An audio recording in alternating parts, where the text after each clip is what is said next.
আসসালামু আলাইকুম বন্ধুরা, কেমন আছেন? আশা করি সবাই ভালো আছেন। বন্ধুরা, আজকে যে বিষয়গুলো নিয়ে আলোচনা করব এটা অত্যন্ত গুরুত্বপূর্ণ। আজকে আমরা আলোচনা করব চুরি ও প্রতারণার মধ্যে পার্থক্য, ব্যভিচার ও ধর্ষণের ভিতরে পার্থক্য, ফুসলাইয়া লইয়া যাওয়া এবং অপহরণের মধ্যে পার্থক্য কী, এই সমস্ত বিষয় নিয়ে আলোচনা করব। তার আগে অনুরোধ করবো বন্ধুরা, এখনো পর্যন্ত আপনারা যারা আমার চ্যানেলটি সাবস্ক্রাইব করেননি তারা অবশ্যই চ্যানেলটি সাবস্ক্রাইব করবেন, ভিডিওটিতে একটি লাইক দিয়ে দেবেন, ভিডিওটি বন্ধুদের মাঝে শেয়ার করবেন যেন অন্য সকল বন্ধু দেখে উপকৃত হতে পারে। তো চলুন সরাসরি ভিডিওয় প্রবেশ করি।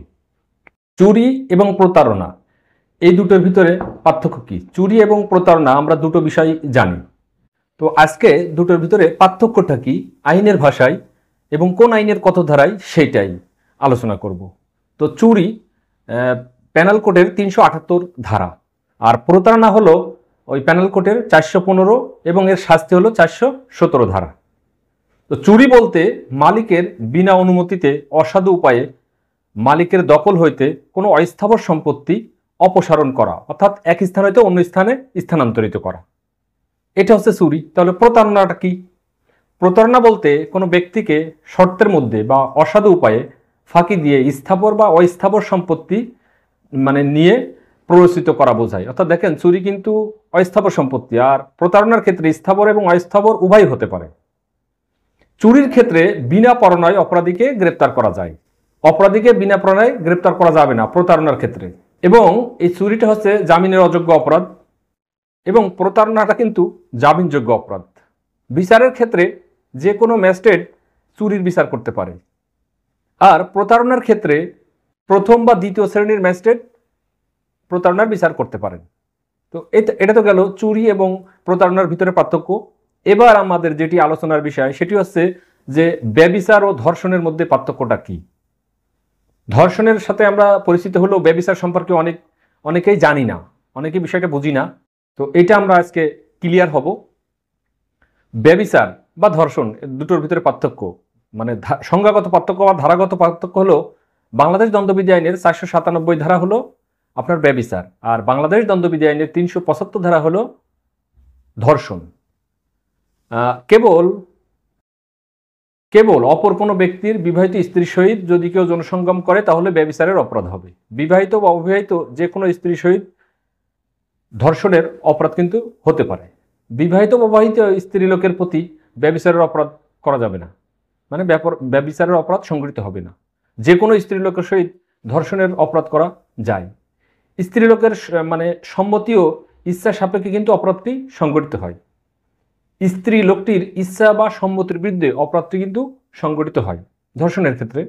এটা কিন্তু কোনো ব্যক্তির বিরুদ্ধে একটি অপরাধ। আর ব্যভিচার হচ্ছে যে বিবাহের বাইরে একটি অপরাধ, আর স্ত্রী লোকটি স্বয়ং এটার সাথে সম্পৃক্ত থাকতে পারে। এটার জন্য স্বামী অভিযোগ আনায়নও করতে পারে, কিন্তু স্ত্রীরা নর্মালি এটার জন্য আনায়ন করে না। এবার একটি বিচারের ক্ষেত্রে সাজার যে তারতম্যতা আছে, যে পার্থক্যটা রয়েছে, আমরা সেটি নিয়ে আলোচনা করব। ধর্ষণের ক্ষেত্রে যাবজ্জীবন কারাদণ্ড বা 10 বছর মেয়াদের কারাদণ্ড বা জরিমানা বা উভয় দণ্ড হতে পারে। সর্বোচ্চ কিন্তু মৃত্যুদণ্ড হতে পারে। নারী ও শিশু নির্যাতনের যে মামলা আছে, আমি দণ্ডবিধিটা বলতেছি। আর ব্যভিচারের ক্ষেত্রে 5 বছর কারাদণ্ড বা জরিমানা দণ্ড বা উভয় দণ্ডই হতে পারে। এবার আমরা সর্বশেষ যেটি আলোচনা করব সেটি হচ্ছে ফুসলাইয়া লইয়া যাওয়া বা অপহরণের মধ্যে পার্থক্য কি। এটা আমরা অপহরণ বলতে অনেকেই বুঝি, কিন্তু ফুসলাইয়া লইয়া যাওয়াটা আসলে অনেকে বুঝি না। ফুসলাইয়া লইয়া যাওয়াটা হচ্ছে এরকম যে এই ফুসলাইয়া লইয়া যাওয়াটা দণ্ডবিধি আইনের 362 ধারায় অপরাধ, আর অপহরণের ক্ষেত্রে 361 ধারায় অপরাধ। এটা ছাড়াও কিন্তু নারী ও শিশু নির্যাতন দমনে কিন্তু 7 ধারা রয়েছে। আমি কিন্তু দণ্ডবিধিটার আলোচনা করতেছি। এই ফুসলাইয়া লইয়া যাওয়া এক প্রকার যে কোনো স্থান থেকে অন্য স্থানে স্থানান্তরিত হওয়াটাকে বোঝায়। এটা কিন্তু ফুসলাইয়া লইয়া যাওয়ার ক্ষেত্রে। আর অপহরণের ক্ষেত্রে অপহরণ আবার 2 প্রকার, সেটা হলো দেশ হইতে অপহরণ বা কারোর হেফাজতে হইতে অপহরণ। আর এইখানে ফুসলাইয়া লয়ে যাওয়ার বয়সের কোনো বাধা নেই, কিন্তু কাউকে অপহরণ করলে বা পাগল মাথা খারাপ ব্যক্তি যে কোনো আইনসঙ্গত অভিভাবকের তত্ত্বাবধানে হইতেই পারে। এটা এরকম যদি নিয়ে যায় তাহলে এটা হলো ফুসলাইয়া অপরাধ হবে। বা এটার কোনো অভিভাবকের কোনো ধারাবাধা নিয়ম নেই, এখানে জুলুমও হয় না।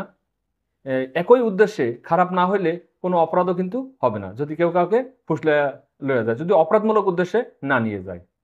আর অপহরণের ক্ষেত্রে ভালো হোক আর মন্দ হোক, মানে একজনের জন্য যুক্তিসঙ্গত, এটা হলো অপরাধ, সে যেভাবেই নিক না কেন। অপহরণ যদি কেউ করে এক স্থানে তো অন্য স্থানে নিয়ে যায়, এটার অপরাধ দণ্ডবিধি আইনের 363 ধারায় 7 বছরের যে কোনো মেয়াদের সশ্রম বা বিনাশ্রম কারাদণ্ড বা অর্থদণ্ড উভয় দণ্ড হতে পারে।